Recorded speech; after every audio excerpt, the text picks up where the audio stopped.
Angst ist nicht leicht zu betrachten, denn sie bleibt selten einfach nur ein Gefühl. Innerhalb kürzester Zeit zieht sie Wahrnehmungen, Erinnerungen und Gedanken an sich. Da ist vielleicht nur ein Geräusch. Der Körper spannt sich an und sofort tauchen Gedanken auf. Was war das? Ist dort jemand? Was könnte jetzt geschehen?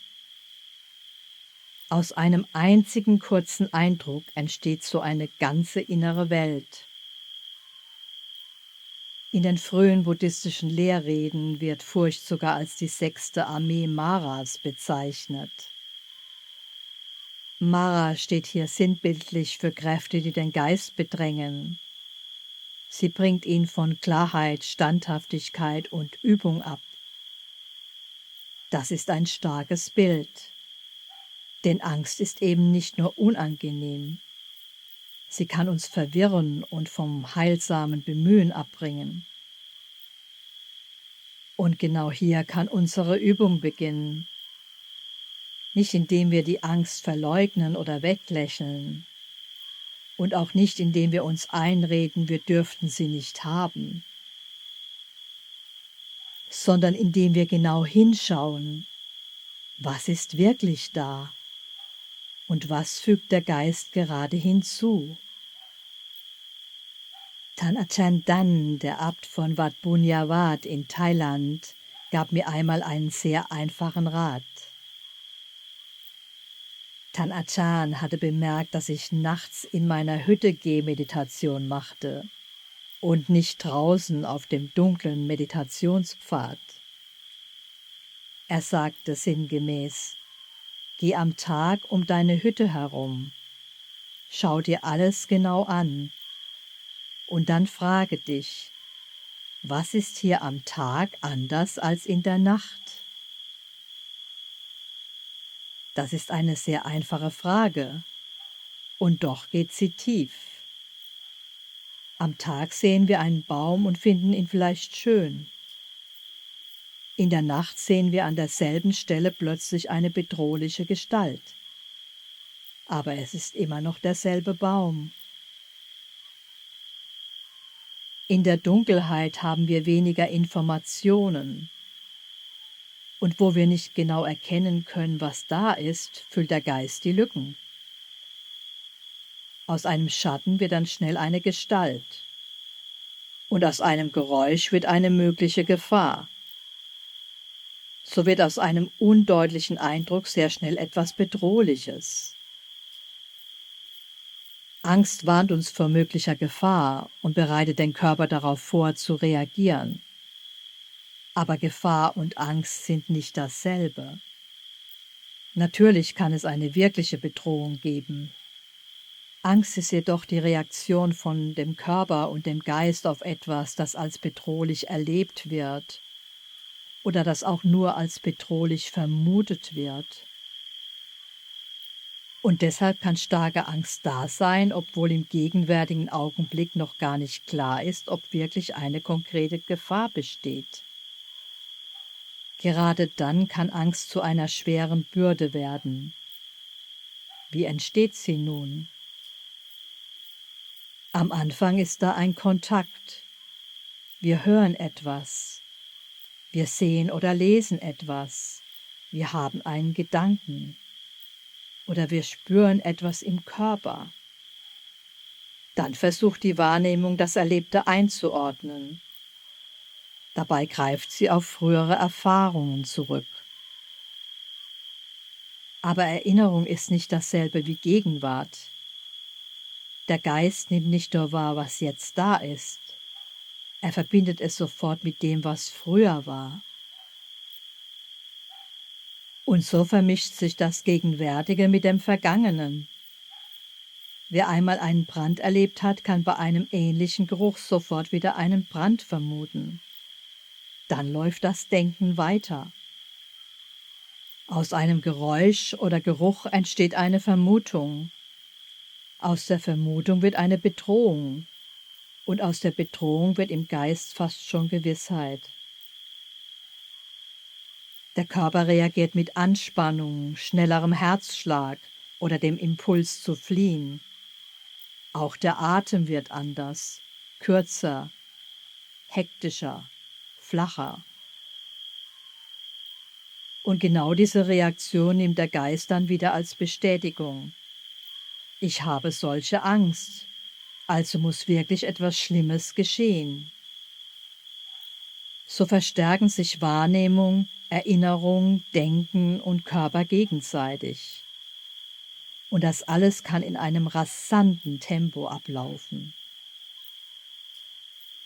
Unter vielen Formen von Angst liegt noch etwas Tieferes: Anhaftung. Wir fürchten, das zu verlieren, woran wir hängen. Unsere Gesundheit, unseren Körper, unser Zuhause, einen geliebten Menschen, Anerkennung oder ein bestimmtes Bild, das wir von uns selbst haben. Je stärker etwas als ich oder mein empfunden wird, desto größer kann die Angst sein, es zu verlieren. Was als mein ergriffen wird, wird leicht zum Feld von Sorge, Angst und Erschütterung. Und hier entsteht auch eine sehr häufige Form der Angst: die Angst vor der Bewertung durch andere. Wir fürchten um unser Selbstbild. Was werden sie von mir denken? Finden sie mich unfähig? Habe ich etwas Falsches gesagt? Werde ich abgelehnt? Oft wissen wir gar nicht, was der andere tatsächlich denkt, aber der eigene Geist hat das Drehbuch längst geschrieben. Jemand schaut ernst und wir denken, er findet mich unmöglich. Jemand antwortet nicht auf unsere Nachrichten und wir denken, sie ist bestimmt verärgert. Der äußere Anlass mag klein sein, aber innerlich wird sofort etwas getroffen, das wir schützen wollen. Dann leiden wir nicht nur an den Worten oder Reaktionen anderer, sondern auch daran, dass ein bestimmtes Bild von mir erschüttert wird. Wie wir eine Situation erleben, hängt wesentlich auch vom Zustand unseres Geistes ab. So können zwei Menschen am selben dunklen Ort im Wald sitzen. Der eine ist gesammelt und erkennt ein Geräusch einfach als Geräusch. Der andere ist innerlich unruhig und hat schon 10 Geschichten daraus gemacht. Der Ort wirkt auf den Geist, aber der Geist prägt auch, wie wir diesen Ort erleben. Wir nehmen unseren Geist mit, wohin wir auch gehen. Bei der Angst vor der Bewertung durch andere stellt sich allerdings eine wichtige Frage. Ist mir nur das Urteil anderer unangenehm? Oder habe ich tatsächlich etwas getan, das ich ehrlich prüfen sollte? Denn nicht jede Unruhe ist bloß Einbildung. Manchmal weist sie auf etwas hin, für das wir die Verantwortung übernehmen sollten. Angst kann uns nicht nur lähmen, sie kann uns auch dazu bringen, das Heilsame aufzugeben. Vielleicht schweigen wir aus Angst, obwohl ein klares Wort nötig wäre. Vielleicht reden wir aus Angst mit, obwohl wir wissen, dass es falsch ist. Vielleicht passen wir uns an, nur um nicht ausgeschlossen zu werden. So kann Angst dazu führen, dass wir gegen das handeln, was wir eigentlich als richtig erkannt haben. An dieser Stelle helfen 2 grundlegende Eigenschaften: Hiri und Ottappa. Hiri ist das innere Gewissen, das davor zurückschreckt, etwas Unheilsames zu tun. Ottappa ist die heilsame Scheu vor den Folgen unheilsamen Handelns. In den Lehrreden werden Hiri und Ottappa sogar als die Schutzkräfte der Welt bezeichnet. Diese beiden Eigenschaften machen uns nicht klein. Sie geben uns Rückgrat. Hiri und Ottappa helfen uns, zwischen echter Verantwortlichkeit und bloßer Abhängigkeit vom Urteil anderer zu unterscheiden. Ich bin verantwortlich für meine Absichten, meine Worte und meine Handlungen, aber ich kann nicht kontrollieren, wie andere mich sehen. Mit Hiri und Ottappa fragen wir nicht mehr nur, was denken die anderen über mich, sondern wir prüfen, ist mein Handeln richtig? Ist es heilsam? Ist es ethisch sauber? Steht es im Einklang mit den Tugendregeln? Wenn ich etwas Unheilsames getan habe, kann ich das erkennen. Ich kann Verantwortung übernehmen und ich kann mein Verhalten ändern. Wenn mein Handeln jedoch klar und heilsam war, dann muss ich meine Grundsätze nicht aufgeben, nur um nicht kritisiert oder abgelehnt zu werden. Manchmal bedeutet Praxis deshalb gerade die Angst vor dem Urteil anderer auszuhalten, auch wenn es schwer fällt, auch wenn man im ersten Moment allein dasteht. Praxis bedeutet nicht, die Wirklichkeit schön zu reden. Die Nacht ist dunkel, der Körper ist verletzlich, Menschen können uns ablehnen. Und das, woran wir hängen, kann verloren gehen. Wir müssen uns nicht einreden, alles sei sicher. Wir üben vielmehr die Nacht einfach als Nacht zu erkennen, ohne in jeden Schatten gleich ein Ungeheuer hineinzusetzen.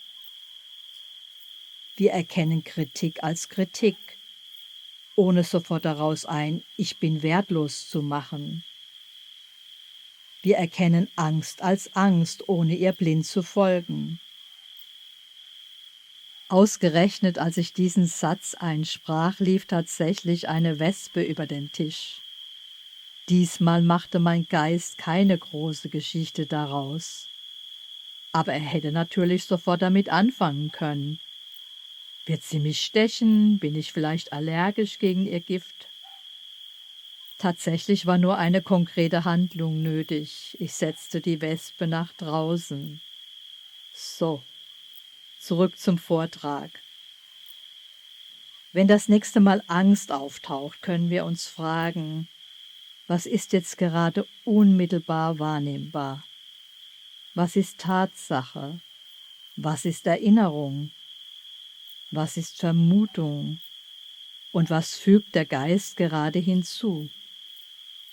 Dann können wir weiter fragen, ist jetzt eine konkrete Handlung nötig? Und wie könnte ich dieser Situation heilsam begegnen? Das Ziel ist nicht, dass die Angst sofort verschwindet. Das Ziel ist, dass zwischen dem ersten Erschrecken und unserer Reaktion ein kleiner Raum entsteht. Und in diesem Raum müssen wir der Angst nicht blind folgen. Dort kann Klarheit entstehen. Dort kann Einsicht beginnen.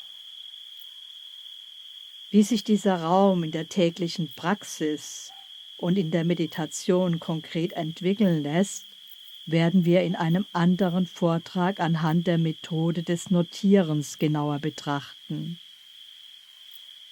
Vielen Dank fürs Zuhören und vielleicht bis zum nächsten Mal.